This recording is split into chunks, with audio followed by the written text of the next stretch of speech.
दोस्तों, आज हम लोग अपनी पढ़ाई लेक्चर नंबर 20 के साथ करेंगे काइनेमेटिक्स में।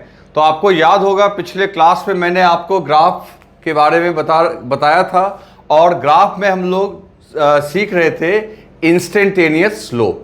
क्या सीख रहे थे हम लोग? Instantaneous slope. और इंस्टेंटेनियस स्लोप में पिछले क्लास में मैंने आपको कांस्टेंट के दोनों टाइप्स डिस्कस कर दिए थे, पॉजिटिव एंड नेगेटिव, और साथ ही साथ हम लोग वेरिएबल वाले पार्ट पे भी आ गए थे।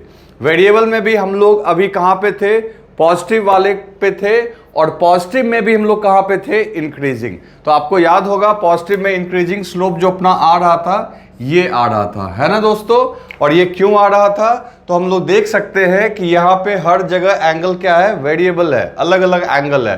तो tan थीटा अलग अलग होगा, और ये इंक्रीजिंग है। क्यों इंक्रीजिंग है? क्योंकि थीटा इंक्रीज करने के साथ साथ tan की वैल्यू बढ़ रही है। tan की वैल्यू बढ़ रही है मतलब कौन बढ़ रहा है? स्लोप बढ़ रहा है।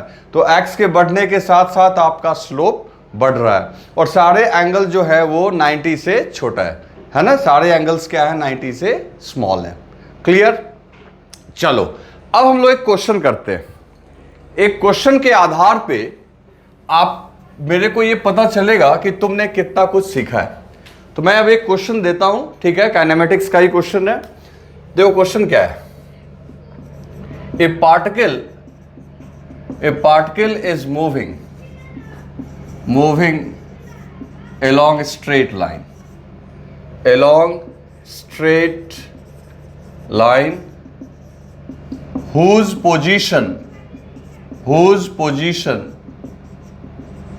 position is given by equation x equals to 2t cube, है ना? क्या है बच्चों? 2t cube plus 4। ये पार्टिकल का पोजीशन बच्चों टाइम के फंक्शन में दिया हुआ है। गिवन है आपका पार्टिकल का पोजीशन टाइम के फंक्शन में। ओके, चलो क्या बोल रहा है? Draw the graph. तो आपको ग्राफ ड्रॉ करना है बिटवीन एक में velocity versus time. Velocity versus का मतलब के दोनों के बीच में, एंड दूसरा है बच्चों एक्सेलरेशन वर्सेस टाइम। तो पहली है वेलोसिटी वर्सेस टाइम और दूसरा होगा एक्सेलरेशन वर्सेस टाइम। तो ये दोनों ग्राफ ड्रॉ करके दिखाओ इस एक्स और टी वाले इक्वेशन के लिए। तो दोस्तों अब देखो इस क्वेश्चन में अपने को क्या दिया हुआ है। इस क्वेश्चन में दिया हुआ है पोजीशन वर्सेस टाइम, है ना? पोजीशन टाइम के फंक्शन में दिया हुआ है, और अपने को क्या बोला जा रहा है? बोला जा रहा है कि वेलोसिटी बताओ टाइम के फंक्शन में और एक्सेलरेशन भी बताओ टाइम के फंक्शन में। दोनों का ग्राफ ड्रॉ करो। तो पहली बात कि कोई भी ग्राफ ड्रॉ करने के लिए आपके पास वो इक्वेशन होना जरूरी है, ठीक है? तो सबसे पहले अगर वेलोसिटी और टाइम के बीच ग्राफ ड्रॉ करना है तो वेलोसिटी और टाइम के बीच आपको इक्वेशन चाहिए। तो आप क्या करोगे? वेलोसिटी को हम लोग लिख सकते हैं dx अपॉन dt, लिख सकते हैं। तो dx अपॉन dt अगर लिखेंगे तो इसको डिफ्रेंशिएट करो आप, 2t cube plus 4 and divided by dt। अब जब इसको डिफ्रेंशिएट करोगे दोस्तों तो ये देखो क्या कैलकुलेट होके आएगा। रूल नंबर 4 से ये दोनों अलग अलग हो जाएंगे, पहली बात है। तो 2t cube divided by dt plus d4 upon dt। Okay, अब देखो यहां पे क्या होगा। ये 2 कांस्टेंट बन के बाहर आ जाएगा, पावर से मल्टीप्लाई हो जाएगा और उसमें से 1 घटा लेंगे तो ये हो जाएगा 6t square, and d4 by dt हो गया 0। तो ऑटोमेटिकली बच्चों देखो वेलोसिटी का जो इक्वेशन आया 6t स्क्वायर। ओके, अब रही बात एक्सेलरेशन की, तो एक्सेलरेशन तुम जानते हो वो होता है dv बाई dt। तो वेलोसिटी को डिफरेंशिएट करोगे टाइम के रिस्पेक्ट में तो ऑटोमेटिकली लिखोगे 6t स्क्वायर अपॉन dt। अब 6 को आगे ले आओ, पावर को आगे मल्टीप्लाई कर दो और पावर में से 1 घटा लो, तो ये हो जाएगा बच्चों 12t।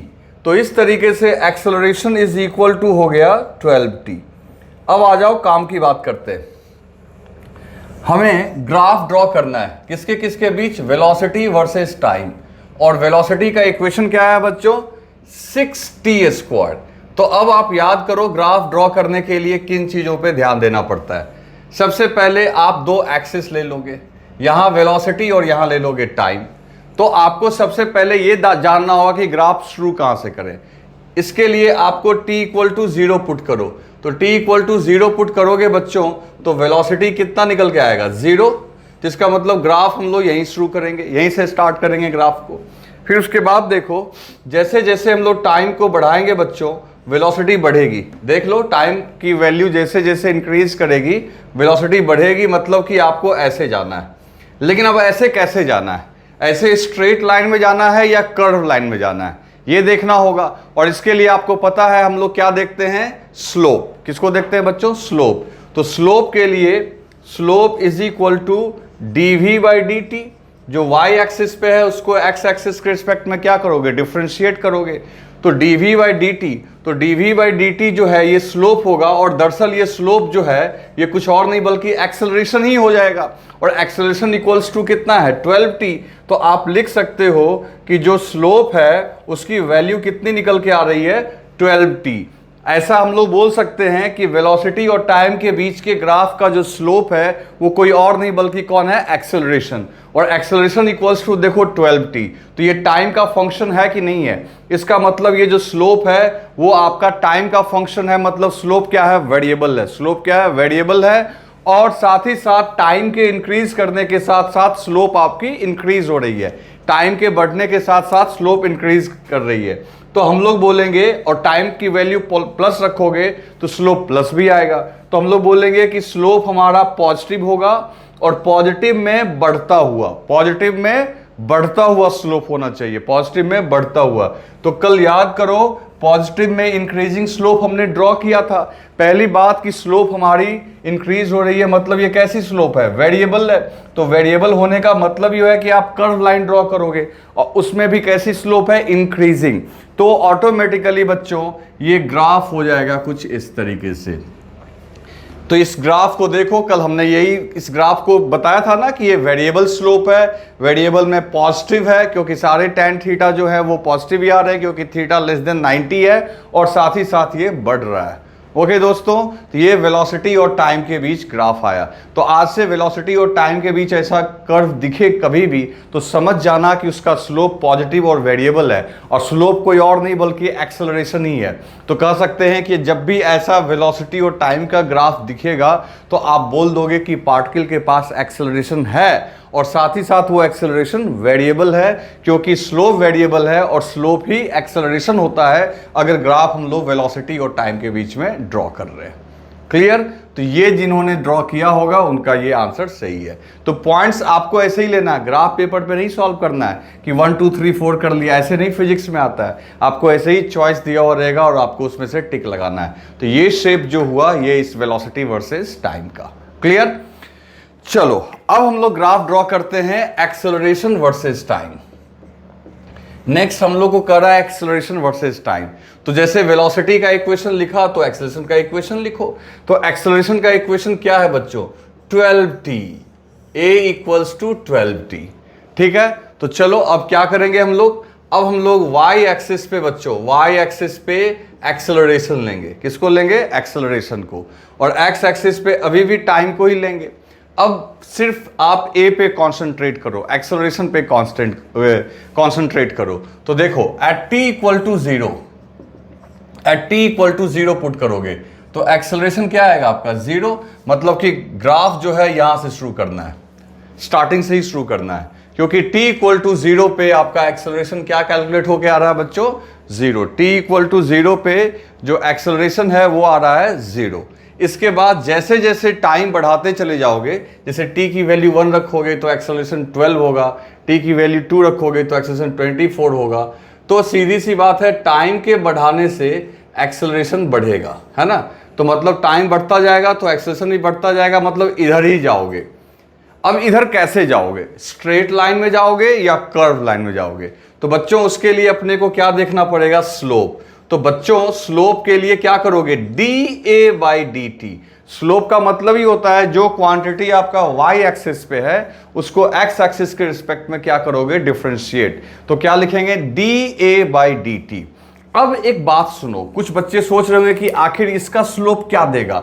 बच्चे, वेलोसिटी का टाइम के रिस्पेक्ट में डिफरेंशिएशन a देता है, पोजीशन का टाइम के रिस्पेक्ट में डिफरेंशिएशन v देता है, लेकिन a को डिफरेंशिएट करोगे तो ये कुछ नहीं देगा। इसको ज्यादा से ज्यादा बोल सकते हो कि ये इसका स्लोप दे रहा है, और बोलना चाहते हो तो बोल सकते हो rate of change of acceleration. As such इसका कोई नाम नहीं है, लेकिन ठीक है, डिफरेंशिएट तो कर ही सकते हैं। तो एक्सेलरेशन की जगह क्या लिख दोगे, 12t।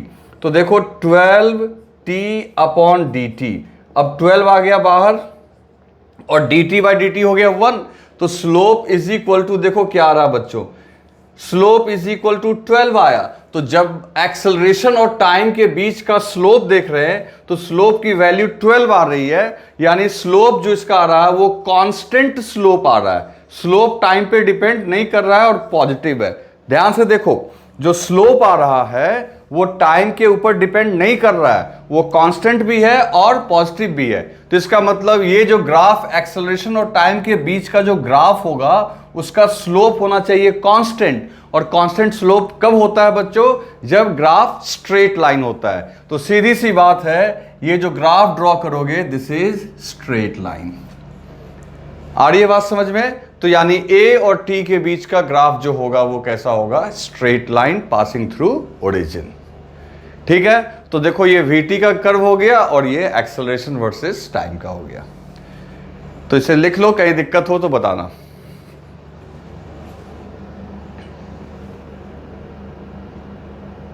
बच्चों अब हम लोग बात करते हैं पॉजिटिव में डिक्रीजिंग स्लोप का। तो ठीक है, अब अगला हेडिंग दो, इंस्टेंटेनियस। पहला नाम, इंस्टेंटेनियस में क्या देखेंगे, वेरिएबल। वेरिएबल में क्या देखेंगे, पॉजिटिव। और पॉजिटिव में क्या देखेंगे, डिक्रीजिंग। आ रही है बात समझ में? तो इसका मतलब है कि वेरिएबल है, पॉजिटिव है और डिक्रीजिंग है। तो कौन सा स्लोप ऐसा हो सकता है, किसका स्लोप ऐसा हो सकता है?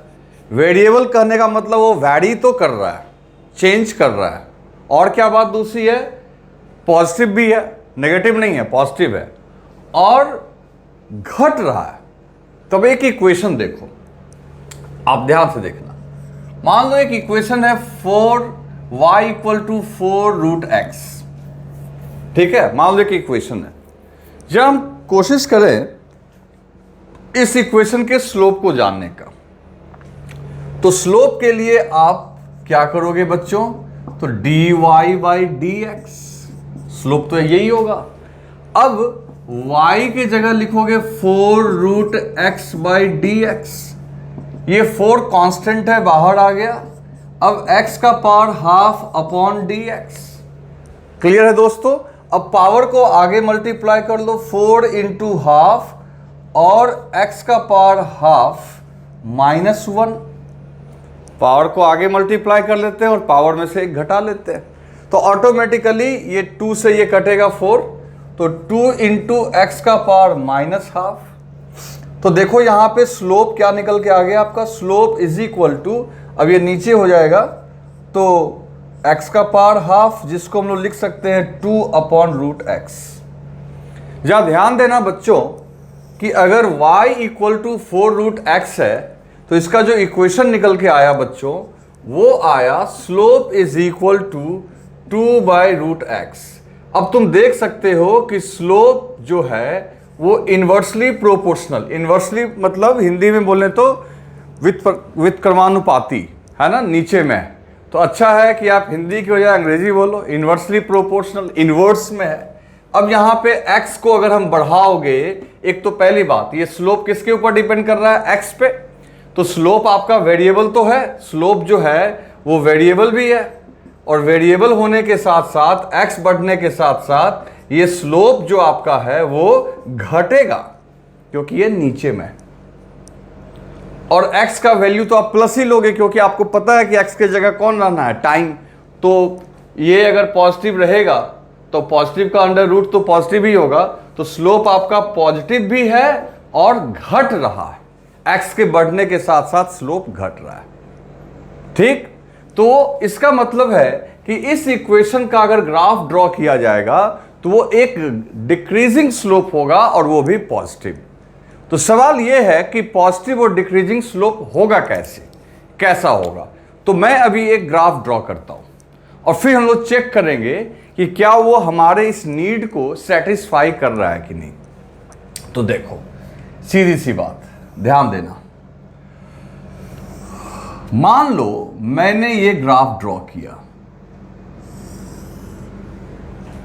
ये ग्राफ ड्रॉ किया किसके किसके बीच बच्चों, y और x के बीच। अब मेरे को देखना है कि ये ग्राफ का स्लोप कैसा है, और ये हमारे जो रिक्वायरमेंट है, क्योंकि मेरे को अभी इस इक्वेशन के लिए ग्राफ ड्रॉ करना है और इस इक्वेशन का डिमांड है कि मेरे को स्लोप चाहिए वेरिएबल, और वो भी x के बढ़ने के साथ घटने वाला।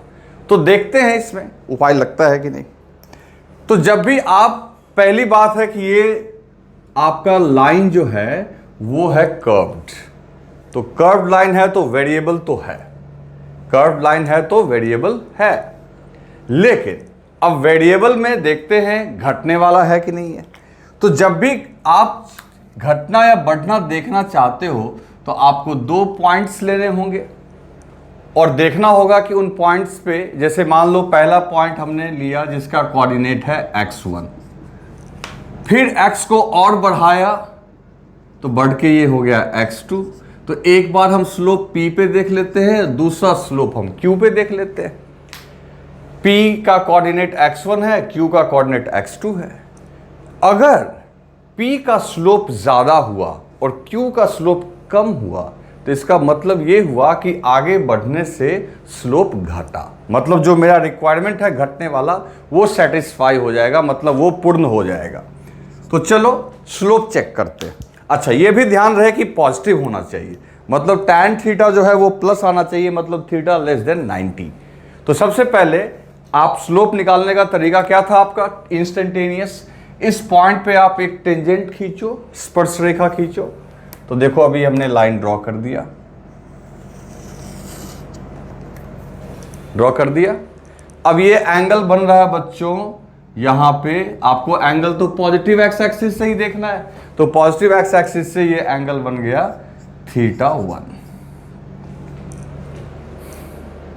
है कि नहीं। चलो, तो यहां का स्लो, अच्छा θ1 देखो लेस देन 90 है, लेस देन 90 है, 90 से छोटा है। तो इसका मतलब क्या हुआ कि tan θ1 जो होगा, tan θ1 आपका होगा पॉजिटिव, क्योंकि θ1 क्या है बच्चों, लेस देन 90। दूसरा, अब आप एक काम करो, यहां पे स्लोप ड्रॉ करो, तो उसके लिए टेंजेंट ड्रॉ करना पड़ेगा। तो उसके लिए टेंजेंट अगर ड्रॉ करना पड़ेगा तो ये थोड़ा और पीछे जाके मिलेगा भाई लोग, बिना स्केल के काम नहीं हो पाएगा, इसलिए आप स्केल का यूज जरूर किया कीजिए। देखो मैंने भी स्केल मंगवाया पर्टिकुलरली ग्राफ के लिए, ताकि सही सही डायग्राम ड्रॉ करके मैं तुम्हें दिखा सकूं। अब ये देखो इतना दूर जाके कटा है, बहुत दूर जाके कटा है। तो अभी इसको मिला के देखते हैं हम लोग।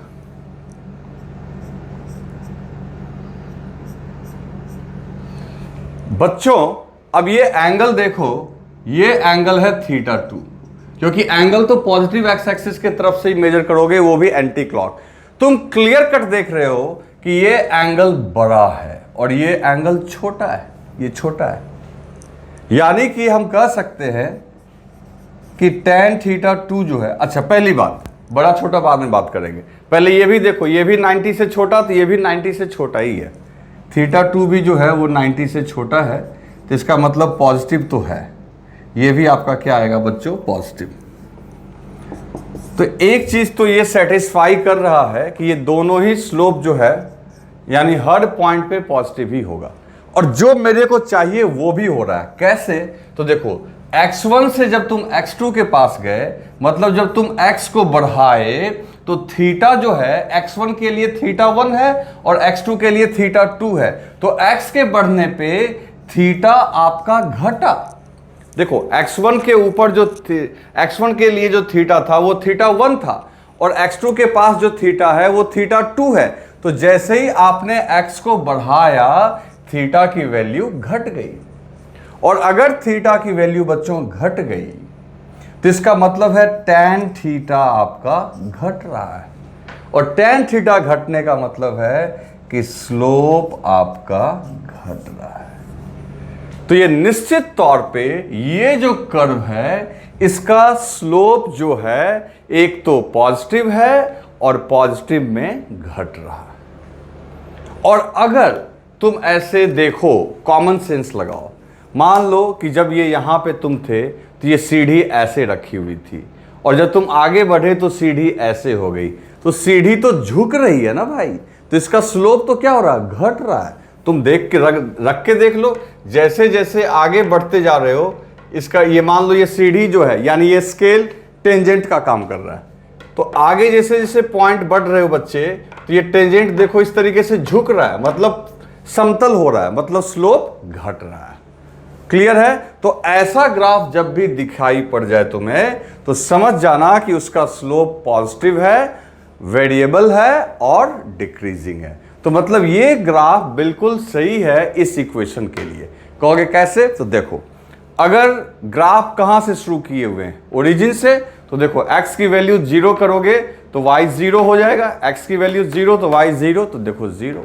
फिर x की वैल्यू 1 रखोगे तो y क्या होगा? 4, तो इसका मतलब x 0, x की वैल्यू 1 रखोगे तो y 4, मतलब यहां 1 तो y 4, तो देखो ऊपर जा रहे हैं।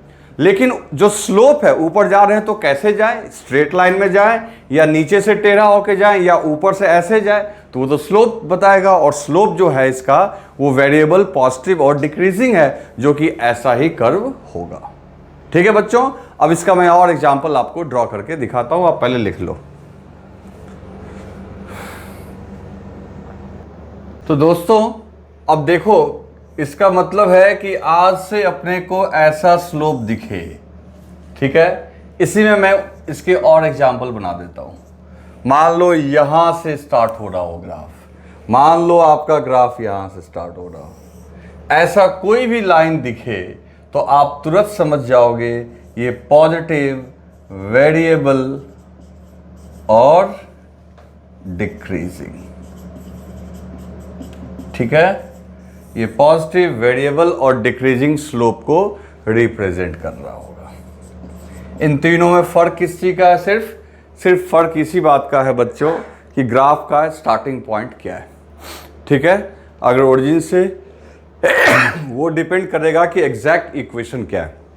जैसे मान लो ये था आपका y = 4√x के लिए, ये एग्जाम्पल हो सकता है y = 4√x + 2, क्योंकि x की वैल्यू 0 करोगे तो y 2 आएगा, लेकिन बाकी जब स्लोप की बात होगी तो वैसे ही रहेगा। या ये हो सकता है आपका y = 4√x - 2 की। क्लियर है? तो ये एक एग्जाम्पल है। अब कल एक बच्चे ने पूछा कि सर ये एग्जैक्टली इसी का कैसे होगा? भाई ये एक एग्जाम्पल मैंने दिया कि ऐसा होगा, जैसे x की वैल्यू 0 करोगे तो y -2 होगा, तो यहीं से स्टार्ट होगा ना भाई ये। ठीक है, तो इस तरीके से आप ये मान के चलो, लेकिन हर केस में जो स्लोप आएगा वो पॉजिटिव में डिक्रीजिंग ही होगा। दैट्स वाई मैंने कहा ऐसा। चलो, तो हम लोगों ने 4 स्लोप कवर कर लिया, टोटल 6 में से 4 हो गया। अब आगे बढ़ने से पहले एक बार फिर लोग रिवाइज कर लेते हैं ताकि आपके दिमाग में क्लियर रहे। अब फटाफट आप देखो और बोलते रहो अपने मन में, ये कौन सा है? तो सीधी सी बात है, ये स्ट्रेट लाइन, तो मतलब कांस्टेंट और पॉजिटिव, क्योंकि एंगल लेस देन 90 है, तो ये हो गया हमारा कांस्टेंट और पॉजिटिव स्ट्रेट लाइन है। ये क्या है बच्चों? सीधी सी बात है, ये भी स्ट्रेट लाइन है, लेकिन थीटा जहां ये लेस देन 90 है, ये मोर देन 90 है, तो ये भी आपका हो गया कांस्टेंट और नेगेटिव। क्लियर है? कांस्टेंट और नेगेटिव। चलो इसके बाद ये कौन सा होगा भाई, ये और ये दो भी सीखा हमने, ये तो पिछले क्लास में। तो ये अगर ऐसे जा रहा है तो वेरिएबल हो गया, तो वेरिएबल में पॉजिटिव और इंक्रीजिंग, ये कौन सा है भाई, तो ये हो गया अभी तुरंत ताजा लिखा हुआ है भाई, वेरिएबल पॉजिटिव में डिक्रीजिंग। तो ये 4 हो गए। अब हम लोग नेगेटिव वेरिएबल की बात करेंगे, ठीक है। चलो आगे देखते हैं। अब दोस्तों आगे बढ़ने से पहले फिर मैं 10 के बारे में आपको बता दूं। तो जैसा कि आपने देखा था कि 0 डिग्री से 90 के बीच tan की वैल्यू क्या होती है, पॉजिटिव, याद है आपको बताया था मैंने। और थीटा के बढ़ने पे tan थीटा का जो वैल्यू है वो बढ़ता है, और थीटा के घटने पे tan थीटा की वैल्यू जो है वो घटती है। ये कब हो रहा था, 0 से 90 के बीच। लेकिन अगर 90 टू 180 की बात करोगे तो पहली बात कि tan थीटा होता है नेगेटिव, ठीक। लेकिन फिजिक्स में नेगेटिव का मतलब तो डायरेक्शन से है, फिजिक्स में नेगेटिव का मतलब किससे है, डायरेक्शन से। तो बढ़ना घटना जो है वो तभी हम देखेंगे जब हम मॉड में यानी कि माइनस हटा के देखेंगे। जैसे देखो, अब तुमको मैं बोलूं कि एक कार की वेलोसिटी 2 मीटर पर सेकेंड के बाद 4 मीटर पर सेकेंड हो गई, फिर -6 मीटर पर सेकेंड हो गई, -8 मीटर पर सेकेंड हो गई। तुमसे कोई पूछे कि वेलोसिटी बढ़ रही है कि घट रही है, अगर तुम मैथ के हिसाब से देखोगे तो 2 से छोटा है 4, 4 से छोटा है -6, -6 से छोटा है 8। लेकिन तुम्हें पता है कि फिजिक्स में ये जो साइन आगे लगा हुआ है ये तो उसका डायरेक्शन दिखा रहा है, तो इसको हटा के देखोगे तो 2, 4, 6, 8 ये बढ़ता हुआ नजर आएगा। तो इसलिए मैं बोल रहा हूं कि tan थीटा ठीक है, नेगेटिव है, लेकिन tan थीटा बढ़ रहा है कि घट रहा है, यह देखने के लिए हम लोग tan थीटा का मॉड देखेंगे। ये मॉड लगा देने से क्या होता है बच्चों, किसी के आगे जो माइनस होता है वो माइनस आपका क्या हो जाता है, गायब। वो माइनस क्या हो जाता है बच्चों, गायब। तो अब हम लोग यहाँ पे पहले मॉड इसलिए नहीं लगा रहे थे क्योंकि tan थीटा ऑलरेडी प्लस था, तो वहां में दिक्कत नहीं आ रही थी, वहां मैथ और फिजिक्स में डिफर नहीं हो रहा था। लेकिन यहां माइनस में से अब इसका मॉड ऑफ tan थीटा को देखेंगे, ठीक। तो मॉड ऑफ tan थीटा 90 से 180 के बीच में ठीक उल्टा खेल खेलता है। उल्टा खेल खेलने का मतलब क्या हुआ, जैसे देखो यहां थीटा बढ़ने पे tan थीटा बढ़ रहा था, थीटा घटने पे tan थीटा घट रहा था। लेकिन मॉड ऑफ tan थीटा जो है वो आपका घटेगा यदि थीटा को बढ़ाओगे। कब, जब मामला हो 90 से 180। 90 से 180 के बीच में अगर थीटा बढ़ता है तो मॉड ऑफ tan थीटा घटता है।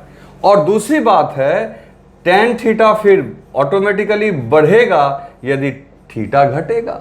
यानी कि सुनो, कंफ्यूज मत हो, थोड़ा दिमाग लगाओ और थोड़ा कंसंट्रेट करो और बोर्ड पे ध्यान दो।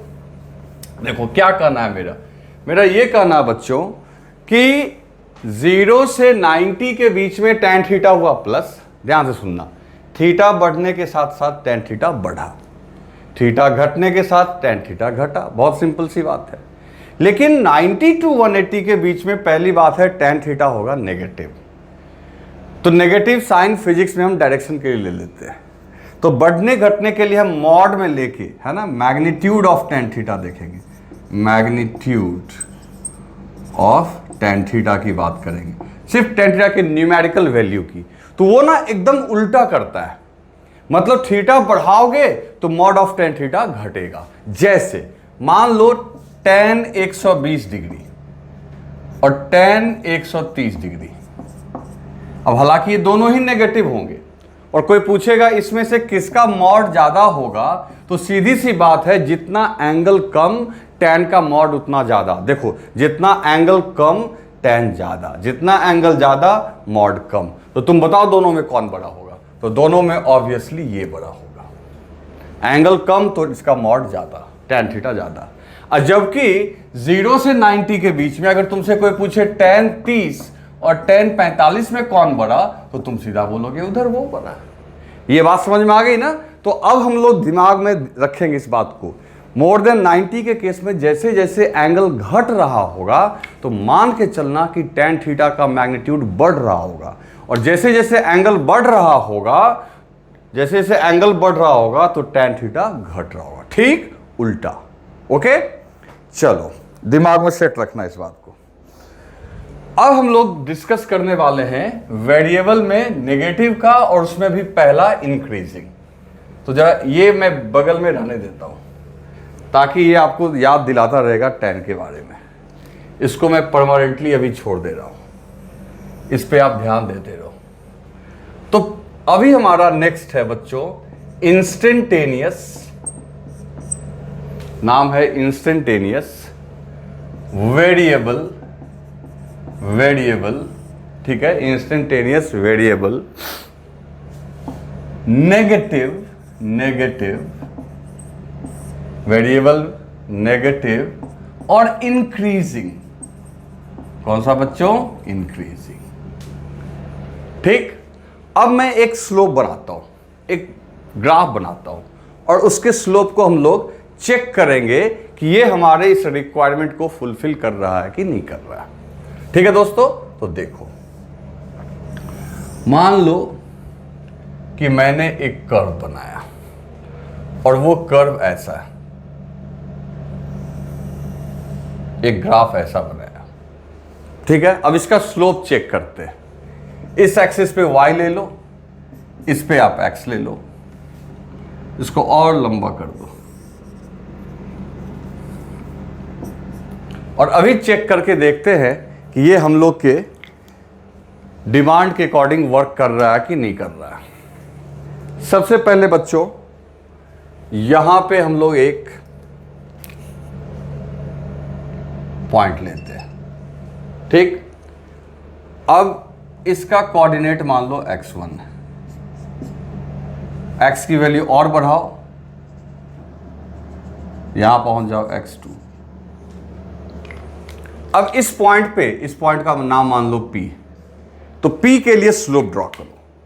तो P के लिए स्लोप ड्रॉ करके देखते हैं दोस्तों क्या होता है। P के लिए अपने को स्लोप ड्रॉ करना है, तो आप एक टेंजेंट ड्रॉ करो। क्या ड्रॉ करोगे बच्चों? टेंजेंट। तो P के ऊपर एक टेंजेंट ड्रॉ करो। तो P के ऊपर हम लोग एक टेंजेंट ड्रॉ करेंगे, तो वो कुछ इस तरीके से कटेगा। इसको और पीछे ले जाना होगा बच्चे। मैंने पहले ही समझ लिया था कि ये बहुत दूर जाके कटने वाला है। तो देखो, जो स्लोप P पे आपने लिया वो यहां जाके कटा। अब पॉजिटिव एक्स एक्सिस से ये एंगल लो, तो दिस इज θ1। तो क्लियर देख रहे हो कि ये मोर देन 90 तो है बच्चों, ये मोर देन 90 है। क्लियर है?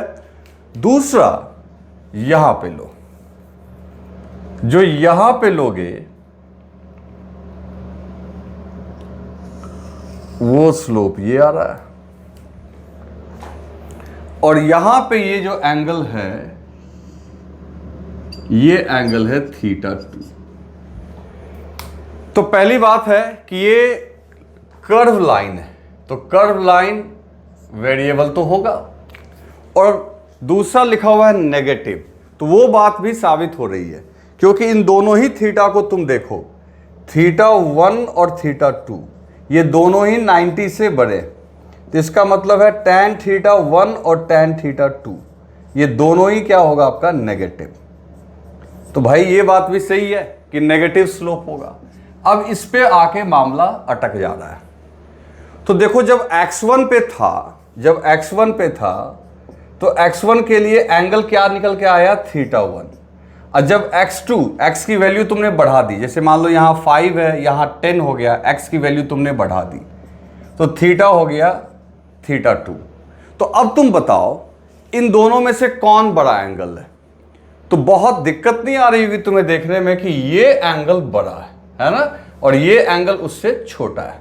तो बहुत आराम से देख सकते हो कि जैसे जैसे हम लोग आगे बढ़ रहे हैं, ये मत सोचना कि यहां पे पहले ये आया बाद में आया। बच्चे वो कटिंग से मत देखना, ये देखो कि ये स्लोप कब का है, ये स्लोप x1 का है, इसके बाद x2 आया, और x2 का स्लोप कौन है, θ2।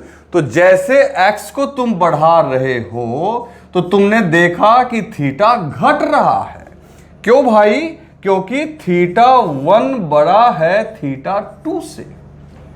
तो x के बढ़ने पे थीटा घटा, θ2 छोटा है, θ2 छोटा है किससे, θ1 से। θ1 पहले आया क्योंकि x1 के लिए है, वहां जाके कट किया, उससे कंफ्यूज मत होना तुम। तो x के बढ़ने पे थीटा घट रहा है, और बगल में देखो अगर थीटा घटता है मोर देन 90 में, अगर थीटा घटता है तो बच्चों मॉड ऑफ tan थीटा बढ़ेगा। और मॉड ऑफ tan थीटा बढ़ने का मतलब है कि स्लोप का मैग्नीट्यूड जो होगा वो बढ़ेगा। स्लोप नेगेटिव जरूर होगा, लेकिन ये बढ़ता हुआ स्लोप की बात करते हैं। ठीक, तो यानी ऐसा ग्राफ जब भी दिखे, मैं बगल में एक छोटा और बना दे रहा हूं, ऐसा कर्व जब भी दिखे तो समझ जाने का है कि ये वेरिएबल है, नेगेटिव है और इंक्रीजिंग है। और अगर स्केल से इस बात को देखें तो देखो, स्केल से भी मैं दिखाता हूं।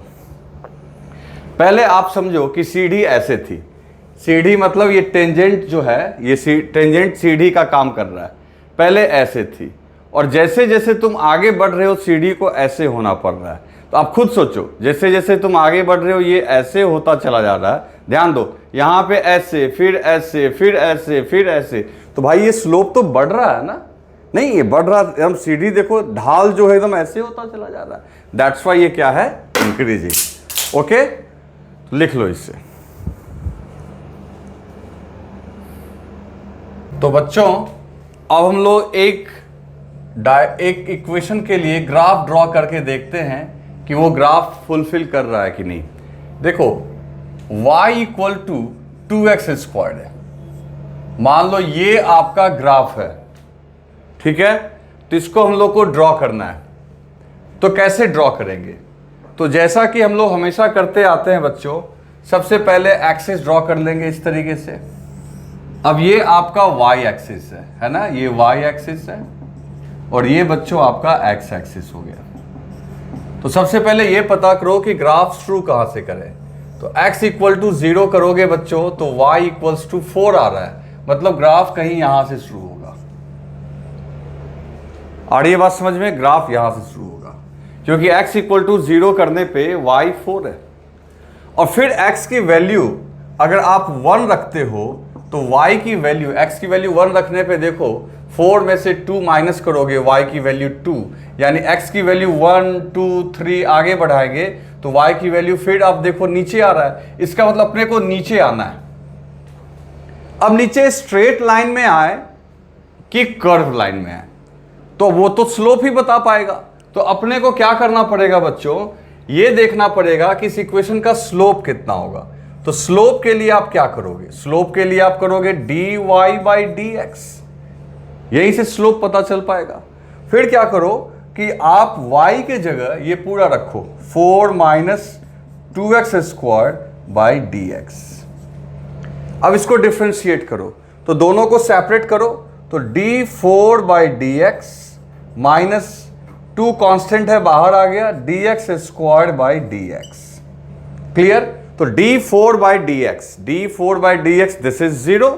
तो ऑटोमेटिकली दोस्तों यहां पे देखो क्या आंसर निकल के आएगा। तो ये 4 हो गया, ये 4 का जो है आपका डिफरेंशिएशन 0 हो गया, और इससे आगे मल्टीप्लाई कर दोगे तो ये आ जाएगा -4, 2 से मल्टीप्लाई हुआ और पावर में से 1 घटा लोगे। तो इसका मतलब ये हुआ दोस्तों कि स्लोप जो आपका निकल के आया, स्लोप निकल के आया -4x। अब स्लोप देखो x पे डिपेंड कर रहा है, तो स्लोप जो है, एक तो पहली बात वेरिएबल तो होगा, वेरिएबल के साथ साथ देखो आगे माइनस साइन है तो नेगेटिव भी होगा। और अगर मॉड ऑफ स्लोप की बात करें, स्लोप के मैग्नीट्यूड की बात करें, तो इधर भी मैग्नीट्यूड ले लो, 4x का मैग्नीट्यूड ले लो। तो मैग्नीट्यूड ले लोगे तो फिर तो आपका सिर्फ 4x दिखेगा, तो x का वैल्यू 1 रखोगे तो स्लोप 4 होगा, 2 रखोगे तो स्लोप 8 होगा, यानी मॉड ऑफ स्लोप बढ़ रहा होगा। नहीं, क्योंकि मॉड लेने पे माइनस हट जाएगा, तो सिर्फ x की वैल्यू 1 रखोगे तो 4, 2 रखोगे तो 8, 3 रखोगे तो 12। तो इसका मतलब स्लोप वेरिएबल होगा, साइन के हिसाब से नेगेटिव और इंक्रीजिंग। तो सोच लो, अभी तुरंत हमने देखा कि स्लोप नेगेटिव और इंक्रीजिंग का डायग्राम कैसा था बच्चों। तो नेगेटिव और इंक्रीजिंग का जो डायग्राम था वो कुछ इस तरीके का था।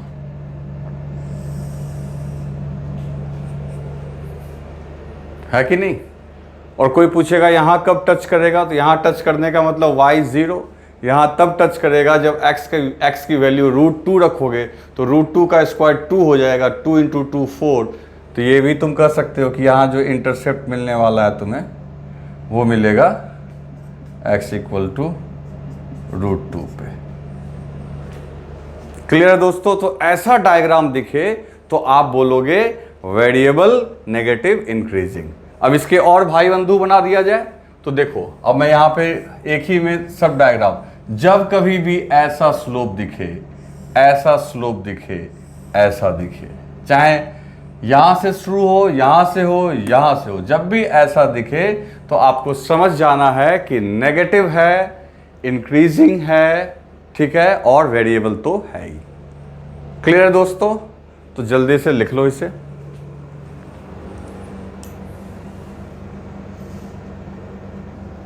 अब दोस्तों, जो ग्राफ मैंने अभी आपको बताया उसका एक सुटेबल एग्जाम्पल मैं आपको अभी दिखाता हूं। देखो क्या लिखा हुआ है, a body is dropped from tower of height h, है ना। एक बॉडी है जिसको कहां से गिराया गया बच्चों? एक टावर से, ठीक, जिसकी ऊंचाई कितनी है h। अब क्या कहता है कि आप ड्रॉ करो graph between its height from the ground versus time. अब देखो, यहां से इसे ड्रॉप किए तो इनिशियल वेलोसिटी तो क्या थी? 0। अब तुम नीचे तो मानते हो नेगेटिव y एक्सिस और ऊपर मानते हो पॉजिटिव y डायरेक्शन, मानते हैं ना ऐसे। अभी ग्राफ वाला ये y नहीं है, ये ऐसे हम लोग बता रहे हैं कि ऊपर वाले डायरेक्शन को पॉजिटिव मानते हैं, नीचे वाले डायरेक्शन को नेगेटिव मानते हैं। तो बच्चों, जब ये नीचे गिर रहा होता है तो इसकी हाइट धीरे धीरे घट रही होती है, और हाइट नीचे घट रही होती है, लेकिन इसकी जो वेलोसिटी है वो लगातार क्या हो रही होती है? बढ़ रही होती है, क्योंकि नीचे एक्सेलरेशन है। क्लियर? चलो, ये दिमाग में सेट हो गया कि इनिशियल वेलोसिटी 0 और इनिशियल हाइट h। टाइम के साथ साथ हाइट घटेगी लेकिन वेलोसिटी बढ़ेगी, लेकिन वेलोसिटी का डायरेक्शन क्या होगा? नेगेटिव। यानी अगर आपसे कोई पूछे तो कहोगे वेलोसिटी नेगेटिव में बढ़ रही होगी, नहीं, नीचे g होगा, एक्सेलरेशन खींच रहा होगा, तो वेलोसिटी का मैग्नीट्यूड बढ़ रहा होगा। अब देखो, हम लोग ग्राफ ड्रॉ करते हैं। तो यहां पे हमने ले लिया इस एक्सिस पे टाइम। ये हमेशा याद रखना, ये रियल सिचुएशन है। ग्राफ तो हम लोग के मन का उपज है, दिस इज हाइपोथेटिकल। यहां पार्टिकल वगैरह मत गिराने लगना कि सर यहां से गिर गया पार्टिकल ओरिजिन पे। बच्चे, ये ग्राफ है जो कॉपी पे हम लोग ड्रॉ करते हैं, इसका रियल सिचुएशन से लेना देना नहीं है। जैसे मान लो क्रिकेट मैच देखते हो तो उसमें रन वर्सेस ओवर का जो होता है, तो ऐसे ऐसे ग्राफ आता है, जैसे जैसे ओवर बीत रहा है रन बढ़ रहा है, तो क्या बैट्समैन ग्राफ पे चढ़ के बैटिंग कर रहा है क्या? ये तो ऐसे ही ड्रॉ करते हैं ना हम लोग भाई। तो वही समझ के चलना आप, ये नहीं कि समझ जाना कि भाई यहीं से यहाँ चढ़ के y एक्सिस पे चढ़ के बॉल को गिरा दिए, वो तो ग्राफ है इसमें। तो इस एक्सिस पे हमने ले लिया हाइट, इस एक्सिस पे हमने ले लिया इसकी हाइट वर्सेस टाइम, और इस एक्सिस पे टाइम। तो इनिशियल t = 0 पे बॉडी कहां पे था? हाईएस्ट पॉइंट पे। तो हाईएस्ट पॉइंट पे था तो हाइट हो गई h। जैसे जैसे टाइम बढ़ेगा हाइट घटेगी, तो इसका मतलब हम इधर ऐसे ही ग्राफ में आगे बढ़ेंगे। ये मत सोचना कि नीचे बढ़ेंगे, टाइम भी तो बढ़ेगा भाई, ये ग्राफ है, ये रियल सिचुएशन है, ये ग्राफ है। तो जैसे जैसे टाइम बढ़ेगा हाइट घटेगी, तो तुम ऐसे आओगे। लेकिन अब ऐसे स्ट्रेट लाइन में आओगे या कर्व लाइन में आओगे, ये सोचने वाली बात। तो एक काम करते हैं, ये हाइट का मतलब क्या हुआ? हाइट मतलब पोजीशन। अरे हाइट अल्टीमेटली है क्या? पोजीशन। और ये क्या है? टाइम। तो पोजीशन और टाइम के बीच अगर ग्राफ ड्रॉ करेंगे तो उसका जो स्लोप होगा, तो स्लोप तो सीधा हो जाएगा। जैसे हम लोग एक्स एक्सिस के लॉन्ग कोई मूव करता था प्लेन में तो उसको एक्स से डिनोट करते थे। यहां पे आपका क्या है, हाइट है, तो हाइट जो है वाई एक्सिस से हम लोग डिनोट करते थे। तो D Y by D T, ये फिजिक्स में, ये फिजिक्स वाला वाई है, फिजिक्स में वाई से हम लोग क्या दिखाते हैं, हाइट। तो D Y by D T भी तो आपको क्या देगा, वेलोसिटी वाई एक्सिस के लॉन्ग। तो जो स्लोप होगा वो क्या होगी, वेलोसिटी। ये समझ में आ रहा कैसे हो गया। हमेशा D x by D T कब लिखते हैं, जब पार्टिकल हॉरिजॉन्टल प्लेन पे चलता है, यानी कि पार्टिकल एक्स एक्सिस के लॉन्ग चलता है। अब यहाँ पार्टिकल को कैसे हम लोग चला रहे हैं, तो वाई एक्सिस के लॉन्ग। तो वाई एक्सिस के लॉन्ग चला रहे हैं तो पोजीशन वाई के मोशन ऑफ ग्रेविटी में जो तुमने पोजीशन पढ़ा था उसको हम लोग वाई से ही तो डिनोट कर रहे थे बच्चे। तो D Y by D T क्या हो गई, वेलोसिटी। क्योंकि पोजीशन के बारे में आपको मैंने बता रखा है कि पोजीशन को एक्स से भी डिनोट कर सकते हैं, वाई से भी कर सकते हैं, आर से भी कर सकते हैं। तो स्लोप हो गई वेलोसिटी। अब जो वेलोसिटी का मामला होगा वही स्लोप का मामला होगा। तो वो तो तुम पहले ही मैंने बता रखा है कि नीचे गिरते समय वेलोसिटी का मैग्नीट्यूड जो है, मॉड ऑफ वेलोसिटी जो है वो बढ़ रहा होगा, है कि नहीं। और वेलोसिटी का जो डायरेक्शन होगा वो नेगेटिव होगा। तो वेलोसिटी नेगेटिव में बढ़ रहा होगा तो स्लोप भी नेगेटिव में बढ़ रहा होगा, नेगेटिव में बढ़ रहा होगा। तो इसका मतलब है ग्राफ कैसा होना चाहिए बच्चों, तो ग्राफ ऐसा होना चाहिए बच्चों। अब यही ग्राफ तो है आपका। तो देखो टाइम बढ़ने के साथ साथ इसकी हाइट भी घट रही है और ये स्लोप ये दर्शा रहा है कि जब वो नीचे गिर रहा था तो उसकी वेलोसिटी का मैग्नीट्यूड बढ़ रहा था, लेकिन वेलोसिटी का डायरेक्शन किधर था, नेगेटिव। क्लियर है दोस्तों, चलो लिख लो फटाफट।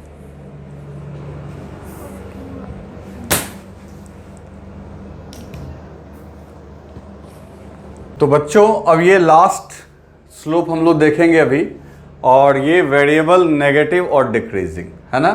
तो सही बात है, देखते हैं। अब मैं जस्ट जैसे पहले किया था वही काम मैं कर रहा हूँ। मैं यहाँ एक डायग्राम ड्रॉ करके आपको दिखा रहा हूँ। आपको ये क्रॉस चेक करना है हम लोगों को कि क्या ये सेटिस्फाई कर रहा है कि नहीं। देखो मान लो ये ग्राफ है y वर्सेस x। अभी देखना है कि ये वेरिएबल नेगेटिव और डिक्रीजिंग इंस्टेंटेनियस स्लोप है कि नहीं, है ना, इंस्टेंटेनियस स्लोप। तो पहली बात है ये कर्व है, मतलब वेरिएबल तो है। अब रही बात नेगेटिव और डिक्रीजिंग चेक करने की, तो उसके लिए अपने को स्लोप ड्रॉ करना पड़ेगा। तो स्लोप के लिए हम लोग एक पॉइंट यहाँ पे मार्क करेंगे, कहीं भी ले सकते हैं, और यहाँ मान लो हमने ले लिया बी पॉइंट। तो ए पॉइंट पे अगर स्लोप आप ड्रॉ करते हो, ए पे अगर स्लोप ड्रॉ करते हो तो ये पॉइंट आपका आ गया लाइक दिस, ये आपका ए पे आ गया। और उसके बाद तो अब बी पे हम लोग ड्रॉ करते हैं दोस्तों। तो बी पे अगर हम लोग ड्रॉ करेंगे तो ये कुछ इस तरीके से ड्रॉ होगा। अब दोनों जगह हमने ड्रॉ कर लिया। ए का कोऑर्डिनेट आपका x1 है और b का कोऑर्डिनेट आपका x2 है। x1 पे जो स्लोप आ रहा है दिस इज θ1 और x2 पे जो स्लोप आ रहा है बच्चों ये आ रहा है θ2। अब तुम जरा गौर करो, ये θ1 और θ2 ये दोनों ही 90 से बड़े। इसका मतलब tan θ1 और tan θ2 इन दोनों की वैल्यू नेगेटिव तो पक्की बात है होगी, क्योंकि ये दोनों मोर देन 90 है। और दूसरी बात तुम ये देखो कि जैसे तुमने x को बढ़ाया, मतलब x1 से x2 के पास गए, तो x1 का एंगल देखो θ1 है और x2 का एंगल है θ2, और बहुत आराम से आप देख सकते हो कि θ1 से बड़ा है θ2। यानी कि x के बढ़ाने से तुम देख रहे हो कि थीटा बढ़ रहा है। और तुम्हें पता है कि ये मोर देन 90 वाले केस में, 90 से ज्यादा वाले केस में जब जब एंगल बढ़ता है बच्चों, थीटा टैन थीटा घटता है, उसका मॉड घटता है। मतलब मॉड ऑफ टैन थीटा जो है वो आपका डिक्रीज करेगा। मॉड ऑफ टैन थीटा क्या करेगा बच्चों, वो डिक्रीज करेगा। इसका मतलब ये स्लोप क्या होगा, डिक्रीज हो रहा है, ये स्लोप डिक्रीज हो रहा है। नेगेटिव है इसमें कोई डाउट नहीं है, लेकिन नेगेटिव में डिक्रीज हो रहा है। और अगर स्केल के माध्यम से देखोगे तो देखो पहले स्केल ऐसे था और जैसे जैसे आगे जा रहे हो स्केल ऐसे समझो कि लेटता चला जा रहा है, तो इसका मतलब इसकी जो ढाल है, इसकी जो स्लोप है, वो तुम खुद देखो कि ये घट रही है ना बच्चों। तो इसके और एग्जाम्पल्स अगर देखना चाहें एक ही डायग्राम में, तो ये भी इसका एग्जाम्पल है, ये भी हो सकता है, ये भी हो सकता है। क्लियर। तो अभी जो दो हमने सीखा, उन दोनों को अगर मैं यहाँ पे एक साथ इसको मैं मिटा रहा हूं बच्चों, अगर एक साथ मैं दिखाऊं तो आप देखो कैसे क्या हुआ। तो अभी जो हमने सीखा नेगेटिव वाले में, एक ये सीखा हमने, ये था नेगेटिव में बढ़ता हुआ, और ये एक अभी जो आपके सामने बना हुआ है नेगेटिव में घटता हुआ। तो इस तरीके से टोटल 6 के 6 स्लोप कंप्लीट हुए। तो कल हम लोग इसके ऊपर और प्रैक्टिस करेंगे, और कल ज़्यादातर क्वेश्चन हम लोग फिजिक्स वाला ग्राफ में मिक्स करके देखेंगे। ठीक है दोस्तों, तब तक आप अच्छे से रिवाइज करना इनको, और फिर हम लोग कल आगे देखते हैं। राइट डाउन कर लीजिएगा।